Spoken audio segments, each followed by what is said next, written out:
Hello everybody, welcome to Luminaire classes. बहुत बहुत स्वागत। Okay, a very warm welcome to this video. Give me the meaning of a warm welcome.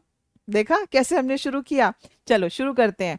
आज मैं आपके साथ क्या कर रही हूँ, आज मैं आपके साथ वो सारे ईडियम्स एंड फ्रेजेस कर रही हूँ जो अल्फाबेट बी से शुरू होते हैं। ओके, और हमारी ये एक कंप्लीट सीरीज है, beginning with alphabet A to alphabet Z. सारा हमने अल्फाबेटिकली सीरीज वाइज आपके लिए बनाए हैं। So it's a part of series from A to Z. और यहाँ पर मैं idioms beginning with alphabet B आपके लिए कर रही हूँ। तो चलिए शुरू करते हैं। मैं कुछ ईडियम्स करूंगी आपके साथ, वो सारे जो अल्फाबेट बी से शुरू होते हैं। Towards the end I am going to do just a few questions. बाकी के क्वेश्चंस जो हैं वो आप खुद, हमारा जो स्टडी मटेरियल है लुमिनेयर इंग्लिश मास्टरी कोर्स में, जो आपका स्टडी मटेरियल सारा दिया गया है, वहां से आप करेंगे। आपको प्रैक्टिस एक्सरसाइज करनी बहुत जरूरी है, उसी से आपको एग्जैक्टली पता चलेगा कि आप कितना इंप्रूव कर रहे हैं या what is lacking and where you need to plug in the loop holes. So let's begin. Okay, यहाँ देखो, सबसे पहले आपके सामने क्या है, buzzing with activity. Buzzing with activity का मतलब होना है a very busy and lively place, जहां बहुत ज्यादा चहल पहल हो। Okay, what do bees do? क्या बीज जो होती है, मधुमक्खियां जो होती हैं, वो भिन भिनाती हैं। Yes, continuous. और उनका जो मधुमक्खी का छत्ता होता है, वहां पर हमेशा एक्टिविटी होती है। तो यहां पर आप एक और लिखिए, as busy as a bee hive. ठीक है, as busy as a bee hive. इसका मतलब भी ये होता है कोई ऐसी जगह जहां बहुत ज्यादा एक्टिविटी हो। During the Chhath Puja, during the Chhath Puja the railway station were buzzing with activity. Okay, यानी कि वहां बहुत ज्यादा चहल पहल होती है। The stock market in India is buzzing with activity from morning 9 o'clock to 3:30। Okay, जहां बहुत ज्यादा चहल पहल हो। On sports day the stadium was buzzing with activity. The examination centre was buzzing with activity. Okay, is it clear? उसके बाद है to have butterflies in your stomach. Okay, to have butterflies in your stomach, ये होता है a feeling of nervousness, घबराना। घबराना, ठीक है, बहुत ज्यादा घबरा जाना। और यहां पर आप एक और लिखो, to have ants in your pants. Okay, यहां पर आप एक और लिखिए, to have ants in your pants. इसका मतलब क्या होता है, अगर आपकी पैंट में चींटियां घुस गई हैं, आपको पता है ना वो लाल चींटी कैसा काटती है। To have ants in your pants का मतलब होता है बहुत ज्यादा restlessness. Restlessness. Is it okay? Butterflies in your stomach भी हो गया, ये भी हो गया। Back to earth, what is the meaning of back to earth? Back to earth होता है रिटर्न टू रियलिटी, वास्तविकता पर वापस आ जाना। आप बड़े बड़े सपने देख रहे थे, ठीक है, लेकिन मान लीजिए आपके वो सपने जो है वो फेल हो गए, then we will say now he has come back to the earth.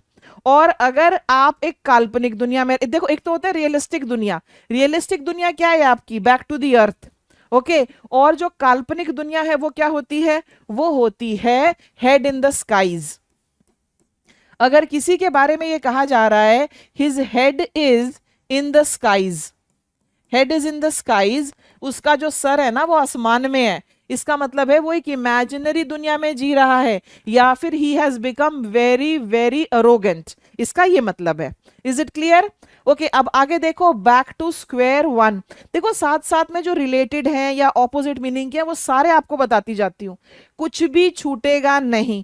Okay, हमारी ये जितनी भी सीरीज हैं हमने बड़ा पेशेंटली आपके लिए बनाया है। We have put in all the hard work. Okay, we have made it for one word substitution, we have made it for confusing words, we have made it for homophones, we have made it for idioms and phrases. Okay, तो आपको ये सारी cover करनी है। आप ये मत सोचो कि वो वोकैबुलरी तो मेरे लिए ओवरनाइट गेम है। ओवरनाइट गेम ना कुछ नहीं होता।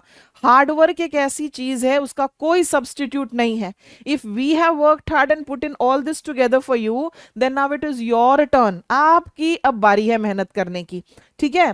Back to square one, back to square one होता है to start over from the beginning, फिर से शुरू करना। ओके, और एक और यहां पर लिखिए, back to scratch. Back to scratch, इसका मतलब क्या होता है? इसका मतलब भी यही होता है कि बिल्कुल शुरू से शुरू करना।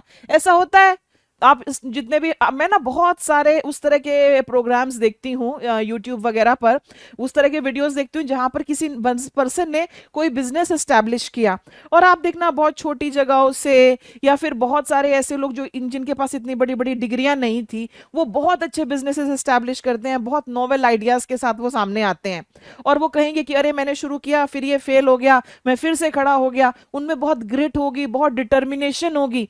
Okay, so they will say I started again, I was back to scratch. ठीक है, अब ये है back to square one, back to scratch, to start over from the beginning. Next है back to the drawing board. What is the meaning of back to the drawing board? ये होता है कि आपका जो प्लान था वो फेल हो गया और आपको फिर से शुरू करना पड़ा। फिर से शुरू, देखो ड्राइंग बोर्ड क्या होता है? सबसे पहले जो है हम किसी चीज का प्लान बनाते हैं ना कागज पर, ऐसे करेंगे ऐसे करेंगे ऐसे करेंगे ऐसे करेंगे, तो आप फिर से वहीं पहुंच गए, तो आपका प्लान फेल हो गया, नई योजना फिर से आप बनाएंगे। ओके, अब यहां पर देखो, नेक्स्ट आपके सामने देखिए, ये 6 to 10 आपके सामने यहां पर दिए गए हैं, और अब हम इनको करेंगे। Back to the wall, back breaking work, back fire, bad egg and bad judgement, ये सारे आपके सामने हैं। ठीक है, चलो अब हम इनको करें, बताइए मुझे। Shall we do it? Back to the wall, in a difficult position with no escape. अगर किसी को हम हिंदी में कहते हैं ना, अरे उसको मैंने दीवार में लगा दिया, उसको मैंने कोने में लगा दिया। ओके, इसके बगल में आप एक और लिखो, pushed to the corner, pushed to the corner, pushed to the edge, pushed to the edge, यानी कि उसके लिए बचने की कोई परिस्थिति नहीं छोड़ना। ओके, इसका मतलब ये होता है बैक ब्रेकिंग वर्क, कमर तोड़ काम, excessive work, excessive work, back breaking work, कमर तोड़ काम। ठीक, to work like a donkey, गधे की तरह काम करना। ठीक है, to work like a dog, इसका मतलब भी यही है, बहुत ज्यादा काम करना। Okay, all of them mean the same thing. तो यहाँ पे मैंने और क्या बताया आपको? बैक ब्रेकिंग वर्क तो है ही, दूसरा मैंने आपको बताया to work like a donkey, गधे की तरह काम करना, to work like a dog, कुत्ते की तरह काम करना। Okay, backfire, what is backfire? बताओ मुझे। बैकफायर होता है to have the opposite effect than intended. मैंने ऐसा सोचा था ऐसा होगा, लेकिन जो हुआ वो ठीक उल्टा हो गया। देखो बंदूक ऐसे होती है ना, बंदूक, कैन यू सी? ओके, ये होती है हमारी बंदूक। अब अगर मैं इधर चला रही हूं, मैं सोच रही हूँ जाके उसको लगेगी, राइट, लेकिन उधर जाने की बजाय ये इधर हो जाए, इसने ऑपोजिट डायरेक्शन में फायर कर दिया, that is back fire, to have the opposite effect than intended. मैं सोचती हूँ, मान लीजिए मैं कहीं जॉब कर रही हूँ, मैं सोचती हूँ ओ मेरे बिना तो ये कंपनी चलेगी ही नहीं, क्यों ना मैं जाकर कहूँ मेरी तनख्वाह डबल कर दी जाए, और मैं जाती हूँ, boss you know I am the most important person here, my head is in the skies, okay my head is in the skies, और मैं कहती हूँ आप मेरी सैलरी बढ़ाएं, और बॉस क्या कहेंगे? आप अपनी तशरीफ ले जाएं, हमें आपकी जरूरत नहीं है। तो मेरा प्लान क्या हुआ? क्या हुआ मेरा plan? It backfired, it backfired, यही तो होगा, यही होगा। मेरा बच्चा मुझसे कहे मेरी पॉकेट मनी बढ़ा दो, फलाना ढिमकाना, मैं बोलूं जो मिल रही है वो भी बंद, backfire, yes that is backfire. उल्टी प्रतिक्रिया, बैड एग, खोटा सिक्का, बैड एग, खोटा सिक्का, वर्थलेस पर्सन। ठीक है, ब्लैक शीप भी लिखो यहां, बहुत सारे स्टूडेंट्स बैड एग और ब्लैक शीप में कंफ्यूज होते हैं। What is a black sheep? Black sheep एक ऐसा पर्सन होता है जो अपने परिवार के लिए जो है वो बदनामी का कारण बनता है। सब लोग कहेंगे अरे इसकी फैमिली में सारे डॉक्टर इंजीनियर ये सब हैं, बस ये एक जो ऐसे ही घूमता रहता है, उसको ब्लैक शीप डिक्लेयर कर दिया जाता है बेचारे को। Okay, bad judgement, poor decision making. Why did the plan backfire? The plan backfired because I made a bad judgment. Okay, गलत निर्णय लेना। बहुत सारे लोग 21-22 की उम्र में, अरे इसके बिना तो मैं जी ही नहीं पाऊंगी, इसी से शादी करूंगी, पैसे की तो क्या जरूरत है, हम दोनों की जिंदगी प्यार पे चल जाएगी, हम एक दूसरे को बहुत प्यार करते हैं, और 6 महीने के अंदर उनको क्या रियलाइज होता है? It was a bad judgement, प्यार पर जिंदगी नहीं चलती। आगे देखिए, bad shape, bad shape, good shape, यहां पर बैड शेप गुड शेप दोनों लिख लो, बैड शेप गुड शेप। हमने ए लिस्ट में a good omen, a bad omen, वो दोनों किए थे। What is a good omen, what is a bad omen, चलो मुझे बताओ फटाफट। जब मैं कहती हूँ बताओ फटाफट, तो जरा आपको लिखना है ना, कमेंट में जाकर लिखना होता है आपको। बैड शेप, कोई चीज जो है जैसी होनी चाहिए उससे बदतर स्थिति में है। His mental health is in bad shape, his business is in bad shape, his relationship is in bad shape. यानी कि वो अभी एक वो एक मतलब अच्छा नहीं कर रहा है, ठीक है, यह था बैड शेप। पुअर फिजिकल और mental condition, during Covid the whole world was in bad shape. Okay, good shape, अच्छा होना, ठीक है। गुड, देखो शेप का मतलब आकार, और ये आकार केवल आपकी फिजिकल हेल्थ का नहीं है, ये किसी भी चीज का हो सकता है, ठीक है। फिर है यहाँ पर bad terms, similarly bad terms और गुड टर्म्स होती हैं। I am in bad terms with them, यानी कि मेरे जो फ्रेंड रिलेशनशिप है उनके साथ मेरे जो संबंध हैं वो बुरे संबंध हैं। I am in good terms with them, हमारा रिलेशनशिप अच्छा है। Okay, good terms and bad terms. फिर है bad mouth, to bad mouth someone. What does this mean? It means to say bad things about someone. किसी के बारे में गंदी बातें कहना। Okay, he bad mouths everybody in front of the boss, यानी कि वो सबके बारे में गंदी और बदतर बातें कहता है, दैट इज बैड माउथ। एक और लिखो, to speak behind the back, to speak behind the back, इसका मतलब क्या होता है? इसका मतलब होता है पीठ पीछे चुगली करना। To speak behind the back, पीठ पीछे। ओके, बैड माउथ भी हो गया, to speak behind the back भी हो गया। फिर है हमारे सामने बैड टेम्पर्ड। बैड टेम्पर्ड के बगल में आप गुड टेम्पर्ड भी लिखो। टेम्पर का मीनिंग हमने किया है कि नहीं किया, बताओ मुझे। ये आपका स्वभाव है। बैड टेम्पर्ड वो व्यक्ति होगा जो चिड़चिड़ा होगा, जल्दी से गुस्सा आ जाएगा। During old age we see many women become bad tempered. Okay, the police officer was a bad tempered person. Good tempered अच्छे स्वभाव वाला, he is a good tempered person. Okay, a jovial person, a friendly person is a good tempered person. यहां से मुझे आपके ए list का एक याद आ रहा है, चलो इसका मीनिंग बताएंगे अब आप। A good Samaritan, a good Samaritan, what does this mean? Okay, फिर है बैग एंड बैगेज, इसको आप मार्क करो, ये एक्सट्रीमली इंपॉर्टेंट है और आपके बहुत सारे एग्जाम्स में पूछा जाता है। बैग एंड बैगेज, बोरिया बिस्तर। I want you to leave my house with bag and baggage, बोरिया बिस्तर लो और चले जाओ। चले जाओ के लिए भी कोई इडियम है क्या? Yes, to get lost. To get lost का मतलब जंगल में खोना ही नहीं होता, टू गेट लॉस्ट का मतलब जो है दफा होना भी होता है। Bag and baggage with all the belongings, बोरिया बिस्तर समेत। Next here in front of you is baker's dozen. Baker, who is a baker? Let's break it. जहां भी आपको नहीं समझ में आए ना, ब्रेक करो। बेकर ले लिया और डजन ले लिया। डजन होता है दर्जन, दर्जन में होते हैं 12। बेकर करता है बेक, केक बनाएगा, ब्रेड बनाएगा, पेस्ट्री बनाएगा। तो क्या वो बल्क में चीजें खरीदेगा? खरीदेगा। जो बल्क में खरीदते हैं उनको दुकानदार थोड़ा एक्स्ट्रा भी दे देता है कि भाई ये मेरा अच्छा कस्टमर है, मैं इसको रिटेन करूं। राइट, मेरा अच्छा कस्टमर है, वो उसको रिटेन करना चाहता है, तो वो उसको 12 की बजाय 13 देगा। तो बेकर्स डजन में 13 इन नंबर होंगे, 13 का दर्जन। आपके ऑप्शन में कैसे आ सकता है? बेकर्स डजन 13, 14, 12, 16 जो भी है, निशान लगाएंगे आप 13 पर। सोल्यूशन आपके सामने नेक्स्ट है। What is a band-aid solution? मान लीजिए आपको चोट लग गई है, यहां पे मुझे चोट लग गई है घर पे। ओके, थोड़ी तगड़ी सी चोट है, सॉलिड सी चोट लगी है मुझे घर पे। मैं उस टाइम क्या करूंगी? उसके ऊपर एक बैंडेड लगा दूंगी, लो जी। और उसके बाद हम क्या करेंगे? उसके बाद उसका जो प्रॉपर ट्रीटमेंट है हम वो ट्रीटमेंट लेंगे। ओके, तो बैंडेड सोल्यूशन क्या होता है? ये एक टेम्पररी सोल्यूशन होगा, ये एक टेम्पररी सोल्यूशन होगा। उसके बाद मान लीजिए मुझे टेटनस का इंजेक्शन लगवाना है, वो इंजेक्शन लगेगा, दवाइयां मिलेंगी, वो सारी चीजें होंगी। तो बैंडेड सोल्यूशन होता है अ टेम्पररी फिक्स, अस्थाई समाधान। बेन ऑफ माई लाइफ, ये लीजिए, बेन ऑफ माई लाइफ। यहां पर एक और लिखोगे आप, bone of my life, bone of my life. और एक और लिख सकते हो, sunshine of my life, sunshine of my life. ये भी लिखेंगे आप, ठीक है। अब देखो, बेन, बोन और बेन, इन दो वर्ड्स का आपको मीनिंग पता होना चाहिए। बोन और बेन, याद करो, क्या आपने इस तरह के एसेज लिखे हैं, साइंस इज अ बोन और अ बेन? बोन होता है आशीर्वाद, अच्छा, अच्छी चीज है उसकी, ठीक है। बेन होता है बुरा, बैड। तो आपकी लाइफ की जो बुरी चीज है वो क्या है, तो ये क्या होगा, a constant source of trouble.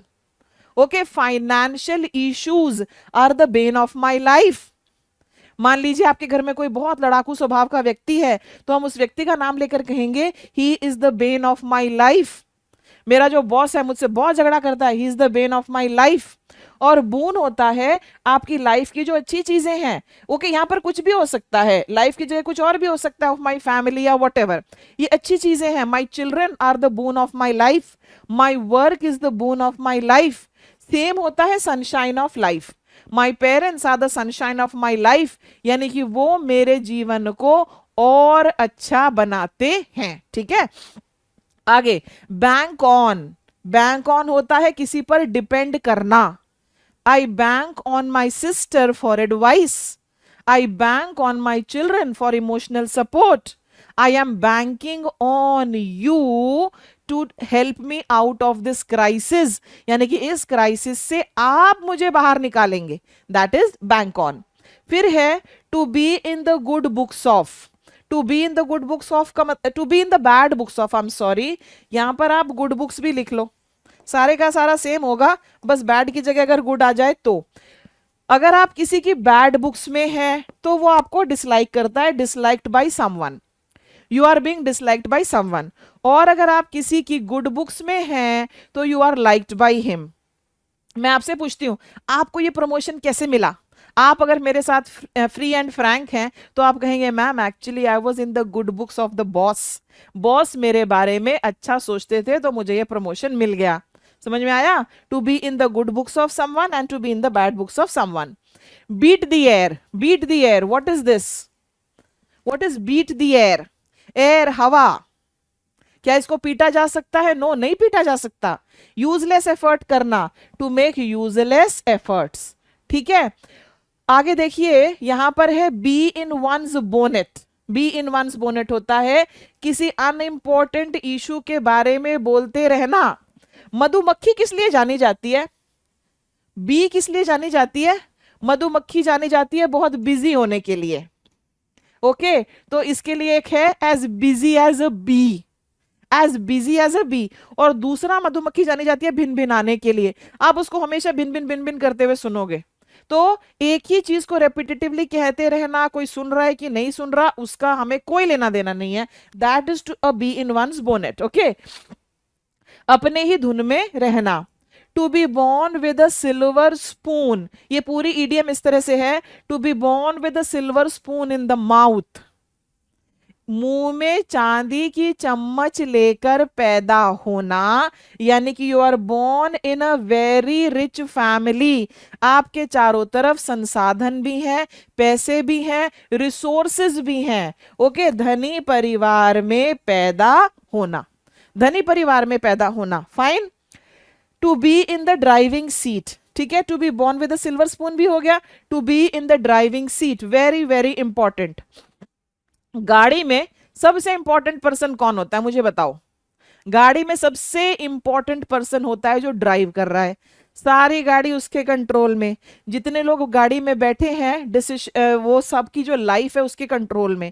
So is the driver the most important person? Yes. जो ड्राइविंग सीट में बैठा, is he the most important person? Yes ma'am. तो to be in the driving seat होता है in control of a situation, जो situation के control में होता है, जो सारी सिचुएशन को कंट्रोल करता है। To be in the most important position, समझ में आया? तो निर्णय लेने वाला होना, to be in the driving seat. यहां पर एक और लिखो, to be the ring master, to be the ring master. क्या आप में से कोई सर्कस गया है? आई वंडर अब ये होते भी हैं कि नहीं, मेरे ख्याल से तो खत्म हो गए ये बेचारे सर्कस। पुराने टाइम में ये हुआ करते थे, वहां पर एक रिंग मास्टर होता था जो शेरों से ट्रिक्स कराता था। रिंग मास्टर होने का मतलब भी यही होता है कि वो मोस्ट इंपॉर्टेंट पर्सन होना who is running the show, जो शो को चला रहा है, हु रन्स द शो, ठीक है। तो to be the ring master, to be in the driving seat, इन दोनों का मतलब ये होता है मोस्ट इंपॉर्टेंट पर्सन जो सिचुएशन को कंट्रोल कर रहा है। क्या मुझे बार बार ये कहने की जरूरत है? जो एडिशनल चीजें आपको बताऊं वो आप नोट करेंगे? नहीं जरूरत है, अब तक आपको ये चीज पता चल जानी चाहिए।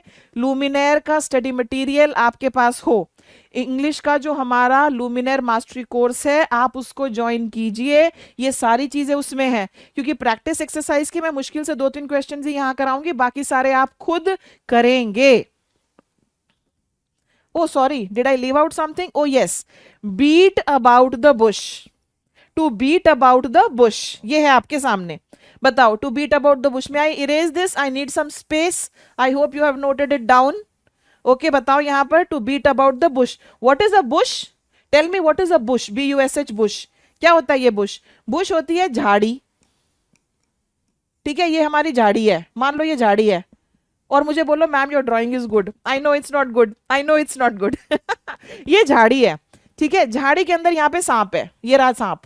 अब आपको मारना है झाड़ी के ऊपर, आप यहाँ पर आप मार नहीं रहे, आप यहाँ डंडा मार रहे हैं, यहाँ डंडा मार रहे हैं, यहाँ डंडा मार रहे हैं, यहाँ मार रहे हैं, यहाँ मार रहे हैं, यानी कि इनडायरेक्टली बात को घुमा फिरा कर कहना, that is to beat about the bush. आप चाहते हैं कि मैं आपको कुछ पैसे दे दूं, आप ये तो कह नहीं रहे मुझे सीधे सीधे, मैम मुझे 10,000 रुपए की जरूरत है, प्लीज आप दे दो। आप मुझे इस तरह से कह रहे हैं, मैम आपको पता है आजकल लिविंग एक्सपेंसेस कितने बढ़ गए हैं, पेट्रोल की कीमत भी कितनी बढ़ गई है, आजकल 8-10 हजार रुपए तो किधर खर्च हो जाते हैं पता ही नहीं चलता है। So what are you doing? You are beating about the bush. और फिर मैं आपसे क्या कहूंगी? My dear, come to the point, मुद्दे की बात पर आना, that is to come to the point. Okay, beat about the bush, बात को घुमा फिरा कर इनडायरेक्टली कहना। Next we have here bed of nails and bed of roses, इन दोनों को एक साथ ले लेते हैं। बेड ऑफ नेल्स होता है डिफिकल्ट सिचुएशन, अगर आपके बिस्तर पे कीलें बिछी हुई हैं, that is a bed of nails, difficult painful situation. Bed of roses होता है कंफर्टेबल लाइफ, फूलों की सेज, बेड ऑफ रोजेस, बहुत ही comfortable life. Okay, bed of roses. आगे, ये दोनों बहुत सिंपल है, बहुत कॉमन भी हैं, आपके बहुत सारे एग्जाम्स में आते भी हैं। फिर है by the rule of the thumb, by the rule of the thumb होता है प्रैक्टिकल एक्सपीरियंस पर बेस्ड, कॉमन सेंस पर बेस्ड, कॉमन सेंस पर जो बेस्ड होता है, ठीक है, by the rule of the thumb. Before one's time, ये बहुत इंपॉर्टेंट है, बिफोर वंस टाइम, प्रीमेच्योरली, समय से पहले, टाइम क्या होता है? समय, और उस समय से पहले अगर कुछ हो रहा है, अगर मैं कहूं he died before his time, यानी कि उसकी मृत्यु जो है समय से पहले हो गई, maybe he died prematurely. Okay, your demands are before the time, समय से पहले आप इन चीजों को डिमांड कर रहे हैं, that is prematurely. Next here is beginners luck, success at first attempt, अगर कोई इंसान पहली बार में ही कामयाब हो जाता है तो हम कहते हैं beginners luck. Okay, first attempt में अगर कोई कामयाब हो जाए, beginners luck. Okay, next, behind closed doors, ये है आपके सामने, बिहाइंड क्लोज्ड डोर्स, बंद दरवाजों के पीछे, बंद, क्लोज्ड डोर्स क्या है? बंद दरवाजे, अगर बंद दरवाजों के पीछे कुछ हो रहा है तो हम क्या कहेंगे? It happened behind closed doors, यानी कि it happened secretly. The money transfer took place behind closed doors. The recruitment took place behind closed doors. The decision was made behind closed doors. Illegal activities take place behind closed doors, यानी कि secretly. Okay? आगे देखिए, आपके सामने है bell the cat, ठीक है, number 32 is bell the cat. To take personal risk, अब आप इसको जरा समझने की कोशिश करना। टू बेल द कैट, ये एक स्टोरी से आया है, ठीक है। अब मेरा काम है आपको थोड़ा सा ना चीजें याद रहें। अब स्टोरी आप सबने सुनी होगी कि एक घर में बहुत सारे चूहे थे, मालिक उनसे बड़ा परेशान था। ओके, तो मालिक की समझ में ना आए कि इन चूहों का मैं क्या करूं। एक दिन मालिक गया और वो एक बिल्ली ले आया, और जब वो बिल्ली लेकर आया तो चूहों में भगदड़ मच गई कि भाई ये बिल्ली आ गई है, ये हम सबको मार मार के खा जाएगी। तो जितने वो चूहे थे उन्होंने एक मीटिंग की, ठीक है, उन्होंने एक मीटिंग की और उस मीटिंग में क्या हुआ मैं आपको ये बताती हूँ, ठीक है। उस मीटिंग में चूहों ने ये डिसाइड किया कि हम ऐसा करते हैं, हम बिल्ली के गले में एक घंटी बांध देते हैं, जब बिल्ली आएगी वो घंटी बजेगी और हम सब अलर्ट होंगे और हम सब भाग जाएंगे।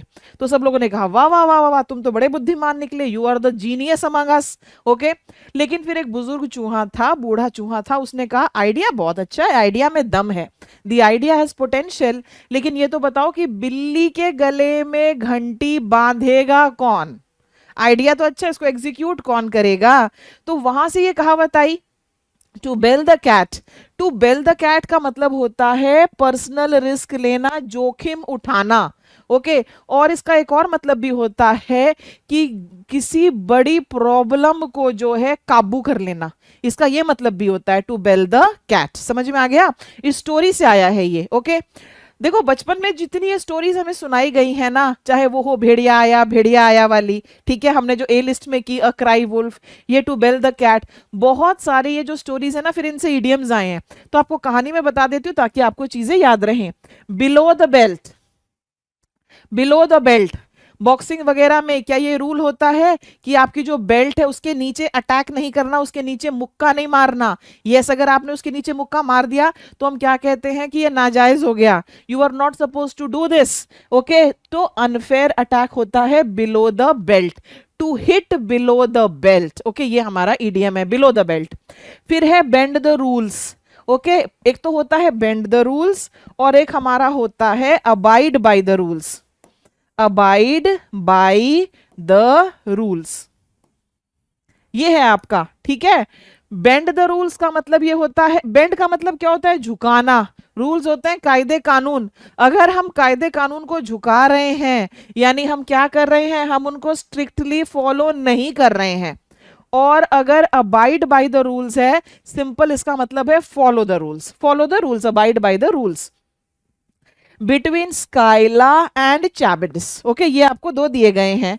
अब ये भी जो है एक स्टोरी से आए हैं, ठीक है। ये क्या था? ये एक सी मॉन्स्टर है, ये जो नाम है एक सी मॉन्स्टर का नाम है, समुद्री दैत्य, समुद्र का राक्षस, सी मॉन्स्टर। और ये क्या है? ये एक वर्लपूल है। वर्लपूल, वर्लपूल क्या होता है? एक तरह का बवंडर सा होता है, ये पानी यहाँ पर राउंड राउंड मूव करता है और ये पानी अंदर इसके जो है किसी को भी सक कर लेता है। तो ये दो प्रॉब्लम्स हैं, दो मुसीबतें हैं।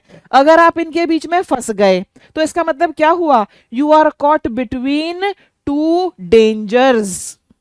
Okay, you are caught between two dangers, दो मुसीबतों के बीच में फंस जाना, एक तरफ कुआं दूसरी तरफ खाई। ओके, इसका एक और है, उसको भी आप नोट करो, between the devil and the deep sea, between the devil and the deep sea. Next, beyond your means, ये है आपके सामने, बियॉन्ड योर मीन्स। बियॉन्ड क्या होता है? परे। मीन्स होता है संसाधन, रिसोर्सेज, संसाधन, रिसोर्सेज। अगर मैं कहूं, जैसे suppose you say ma'am I want to buy a Mercedes, तो मैम क्या कहेगी? My dear, it is beyond your means, you need to come down to the earth, you are too high headed. मैं ये सब कहूंगी। तो beyond your means हम कब कहते हैं? जब किसी चीज को पाना, किसी काम को करना आपकी क्षमता के परे हो। बियॉन्ड योर मीन्स भी हो जाता है, बियॉन्ड योर कैपेसिटी भी हो जाता है, ये दोनों करेक्ट है, beyond your means and beyond your capacity. इनका मतलब होता है क्षमता से, कैपेसिटी से बाहर। Bird brain, bird brain, a foolish person, चिड़िया छोटी होने के लिए जानी जाती है, उस छोटी सी चिड़िया का फिर छोटा सा दिमाग होता है, अगर किसी का दिमाग छोटा है तो उसको बेवकूफ माना जाता है। बाइट द डस्ट, यह है धूल चटाना। क्या हम किसी को धूल चटाते हैं? कब कहते हैं हमने कि अरे हमने उसको धूल चटा दी? When he is suffering a defeat, जब वो हार जाए, that is to bite the dust, to suffer a defeat. Okay, bite the dust. Okay, आगे, bite the hand that feeds you, bite the hand that feeds you, वो हाथ जो तुम्हें खाना खिलाता है। फीड करने का मतलब क्या हुआ? खाना खिलाना हुआ। आपने उसी को काट लिया, दैट मीन्स कोई इंसान जो आपके फायदे की सोचता है, जिससे आपको फायदा होता है, आप उसी को नुकसान पहुंचा रहे हैं। To harm your benefactor, okay, जिस पर निर्भय हो, जिस पर निर्भर हो, सॉरी, उसी को नुकसान पहुंचाना। समझ में आया? यहां पर एक और लिखो, to fight with your bread and butter, bread and butter. और यहां पर एक और लिखो ऊपर, bread and butter. What is bread and butter?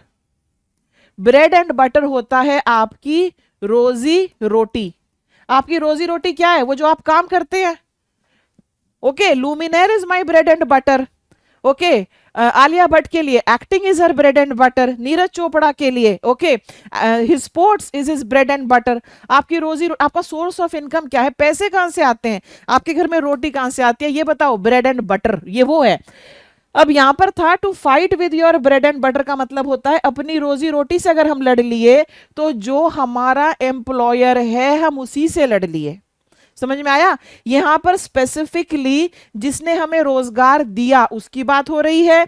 और यहां पर bite the hand that feeds you में कोई भी इंसान जो आपका फायदा करता है। कभी कभी तो क्या होता है, कोई आपको सही एडवाइस दे रहा होता है और आप उससे लड़ लेते हैं, वहां पर भी ओके ये यूज हो जाएगा। By and large, by and large ये इंपॉर्टेंट है, स्टूडेंट्स इसमें कंफ्यूज होते हैं। बाई एंड लार्ज होता है कुल मिलाकर। बहुत बार ना, जैसे मैं आपसे पूछूंगी बताओ फिल्म कैसी थी, आप बोलेंगे मैम कुल मिलाकर ठीक ठीक थी। बाई एंड लार्ज, कुल मिलाकर, ओके, कुल मिलाकर, on the whole. Black and white, okay, black and white, in black and white, I need this document in black and white. That means I need it in writing. I need the apology in black and white. आपको मुझसे माफी मांगनी है और लिखित में मांगनी है।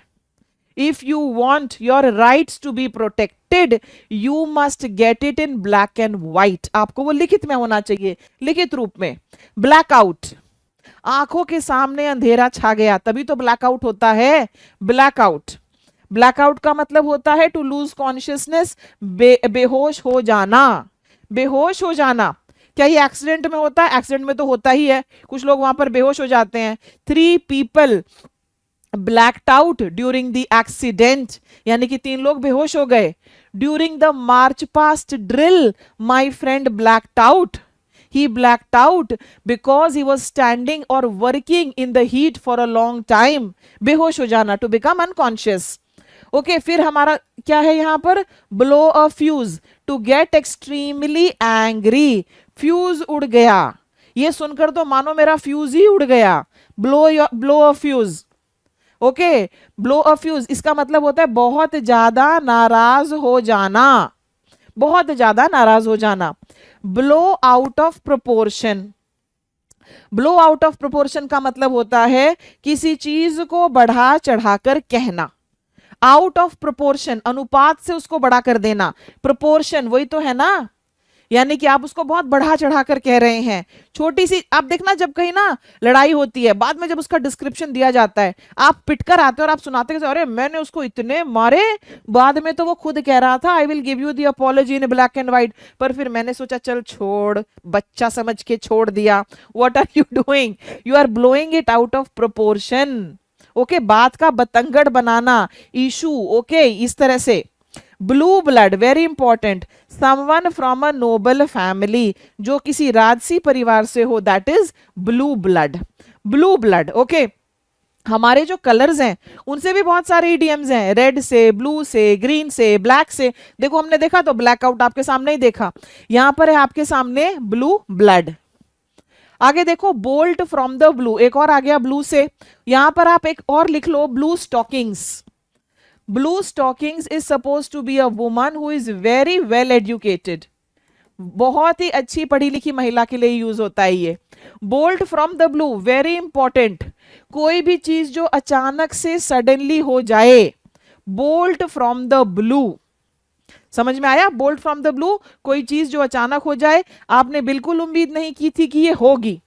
Okay, burn the midnight oil, very important, ये बहुत सारे एग्जाम्स में आपसे पूछ लिया जाता है। Burn the midnight oil, mark it, burn the midnight oil. Midnight कितने बजे होती है? रात के 12 बजे को हम कहते हैं मिडनाइट। Okay, midnight. अब अगर आप रात में 12 बजे ओके दिया जलाकर पढ़ रहे हैं, मिडनाइट ऑयल यानी दिया जलाकर आप पढ़ रहे हैं, इसका मतलब है to work late at night, और साथ में इसका मतलब ये भी है बहुत ज्यादा मेहनत करना। Okay, to burn the midnight oil, रात भर मेहनत करना, देर रात तक जाकर मेहनत करना वो सारा, burn the midnight oil. Next, burn one's boat, this is in front of you, to burn one's boat. Boat क्या होती है? बोट नाव होती है। बर्न क्या होता है? बर्न जलाना होता है। चलिए जी थोड़ा लॉजिक लगाइए, नाव जलाने का मतलब क्या हुआ? देखो आप ना किसी चीज नाव में बैठकर आपने समुद्र को पार किया, नदी को पार किया, दिस इज योर नाव। आप इस किनारे पे पहुंच गए, उसके बाद आपने इसी को जला दिया, आपने अपनी नाव को ही जला दिया। इसका मतलब क्या हुआ? क्या हुआ इसका मतलब? इसका मतलब ये हुआ वापस जाने के सारे रास्ते बंद कर देना, वापस लौटने के सारे रास्ते बंद कर देना। To leave no means of return. Okay, to leave no means of return. Butter someone, आप किसी को मक्खन लगाना, बटर होता है आपका मक्खन। ओके, यानी किसी की चापलूसी करना, उसको फ्लैटर करना पर्सनल गेन के लिए। ओके, फ्लैटर करने का मतलब होता है उसकी झूठी तारीफ करना, प्रशंसा करना, etcetera. By leaps and bounds, ये है दिन दुगनी रात चौगुनी। By leaps and bounds, very very quickly, he made progress by leaps and bounds. Okay, by leaps and bounds, बहुत तेज गति से, बहुत तेजी से। Okay, the population of our country is increasing by leaps and bounds, very very quickly. आगे है bring to light. आगे हमारे सामने क्या है? Bring to light. इसका मतलब होता है किसी चीज को प्रकाश में लाना। ब्रिंग का मतलब होता है लाना। अगर हम किसी चीज को प्रकाश में ला रहे हैं तो ये चीज हिडन थी, ये छिपी हुई थी, और हम उसको रिवील कर रहे हैं। जैसे कि स्कैम्स होते हैं। ओके, आपके डर्टी सीक्रेट्स होते हैं, सेलिब्रिटीज के डर्टी सीक्रेट्स जो वो जनता के सामने नहीं लाते, और फिर कोई खुराफात किस्म का जर्नलिस्ट होता है वो ले आएगा। ब्रिंग टू लाइट वो होता है। ओके, कोई छिपी हुई चीज को उजागर करना। Build castles in the air. Castles क्या होते हैं? किले, महल, दे आर कासल्स। तो if you are building castles in the air, क्या ये पॉसिबल है कि आप हवा में किले बना रहे हैं? It's not possible. तो डे ड्रीम करना अबाउट इम्पॉसिबल थिंग्स। जब आप हवाई किले बनाते हैं, हवाई किले यही तो है, हवा में महल बनाना, डे ड्रीम करना, अनरियलिस्टिक चीजों के बारे में सोचना कि वो एग्जीक्यूट हो जाएंगी। Blow one's own trumpet. Okay, trumpet क्या होता है? This is a musical instrument. Musical instrument. Okay, क्या मतलब है इसका? ब्लो वंस ओन ट्रम्पेट, अपना ट्रम्पेट खुद बजाना। इसका मतलब क्या हुआ? अपनी खुद ही तारीफ करते रहना। जो ईगोटिस्ट होते हैं, what do? They blow their own trumpet. और ये जो ईगोटिस्ट है हमने वन वर्ड सब्स्टिट्यूशन में किया है, व्हाट इज ही? बताइए, who is he rather? Boast, अपने बारे में ही बातें करना, अपनी पुंगी खुद बजाना। बाई हुक और बाई क्रुक। नेक्स्ट है बाई हुक और बाई क्रुक, यानी कि कैसे भी। हम ऐसे कहते हैं ना भाई, अब देखो जो बहुत सारे लोग क्या है, वो विदेश जाना चाहते हैं। विदेश जाने के लिए वो कितने पापड़ नहीं बेलते। ये अपने आप में नॉर्दर्न इंडिया में जो पंजाब हरियाणा वाला रीजन है, वहाँ एक इंडस्ट्री है। ओके, एक अच्छी लड़की ढूंढी जाएगी जो आईएल्ट्स क्लियर कर दे। ओके, उस फिर ऑन पेपर उनकी शादी वगैरह करवाई जाती कि जी ये पतिदेव हैं और ये आपको जो है इनके साथ आपको साथ लेकर जाएगी। उस तरह की बहुत सारी। क्यों ऐसा हो रहा है? क्योंकि वो जैसे भी, ऐसे वैसे जैसे भी उनको विदेश पहुंचना है। ओके, सीधे तरीके से पहुंचे तो ठीक, टेढ़े तरीके से पहुंचे तो ठीक है उनकी तरफ से। तो बाई हुक और बाई क्रुक वही तो है, जैसे भी, by any means necessary. People want to clear the exam by hook और by crook. Many Indians want to go abroad by hook और बाई क्रुक। ठीक है, समझ में आया? जैसे भी, किसी भी तरह से, चाहे इलीगल हो चाहे लीगल हो। ओके, बाई हुक और बाई क्रुक। आपको कोई लड़की पसंद आ गई, आप चाहते हैं वो आपकी गर्लफ्रेंड बन जाए, तो ही wanted to get her by hook और बाई क्रुक। अब लीजिए, सारे जो बी अल्फाबेट से इंपॉर्टेंट थे वो मैंने आपको कवर अप करा दिए हैं, ठीक है। अब हम थोड़ी सी एक्सरसाइज करेंगे, ज्यादा नहीं वरना वीडियोस बहुत लंबे हो जाते हैं। अब यहां पर आप देखो, मैं आपको 2-3 ही क्वेश्चंस कराऊंगी, बाकी के सारे जो क्वेश्चंस हैं आपको लुमिनेयर के स्टडी मटेरियल से करने हैं, आपको वहां से करने हैं। Please do it, okay. बिना प्रैक्टिस के तो नैया पार नहीं लगेगी, you will not reach across, ठीक है। बहुत जरूरी है कि आप प्रैक्टिस करें। देखो, despite his failure in the first attempt he went dash and tried again with more determination. पहली बार वो फेल हो गया था फर्स्ट अटेम्प्ट में, he went dash and tried again with more determination. उन सभी स्टूडेंट्स के लिए जो पहली बार एग्जाम्स में अच्छा नहीं करते हैं, ओके, बहुत सारे जो आईआईटी के प्रिपरेशन करते हैं फिर वो ड्रॉप ईयर लेते हैं और ज्यादा एफर्ट लगाते हैं, वो सारे back to earth, back breaking work, back to the drawing board, back to the wall. फिर से शुरू करने के लिए क्या यूज होता है, जो हमने लर्न किया उसी से बनाया गया है, ओके। आप लर्न करते रहे, वीडियोस देखते रहे, ऐसे ही नजर मारे, उसके बाद ये सब करो, ये सब करो, बहुत इंपॉर्टेंट है, तभी आपका स्कोर पता चलेगा।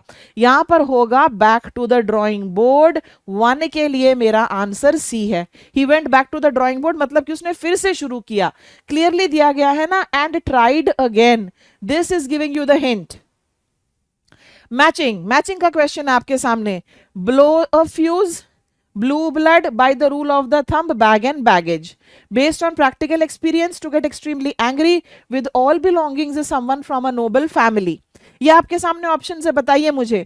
ब्लो अ फ्यूज, उसका फ्यूज उड़ गया, ये है get extremely angry, so 1 goes with B, 1 with B is here and here, इन दोनों में से अप्लाई करके देखो कौन सा होगा। Okay, blue blood is 1 from a royal family, तो 1 from a royal family goes with 2, 2 goes with D, 2D कहां पर है, ये रहा, ओके। बैग एंड बैगेज होता है ऑल बिलोंगिंग्स, तो ये रहा bag and baggage. By the rule of the thumb क्या होता है, बाय प्रैक्टिकल एक्सपीरियंस, ये रहा correct. So my answer here is going to be B. Question number 2 के लिए आंसर मेरा बी है। देखो, अभी आपको थोड़ा इजी लगेगा क्योंकि जो मैंने पढ़ाया मैं उसी से करवा रही हूं। एक बार हमारे सारे Z तक हो जाएंगे तो सारे B से थोड़ा ही शुरू होंगे, और भी इडियम्स आ जाएंगे, उसके बाद आपको फिर मैचिंग करने होंगे। एक फिल इन द ब्लैंक का क्वेश्चन किया हमने, एक मैचिंग का किया, ओके। अब यहां पर देखो, identify the scenario that best expresses by leaps and bounds.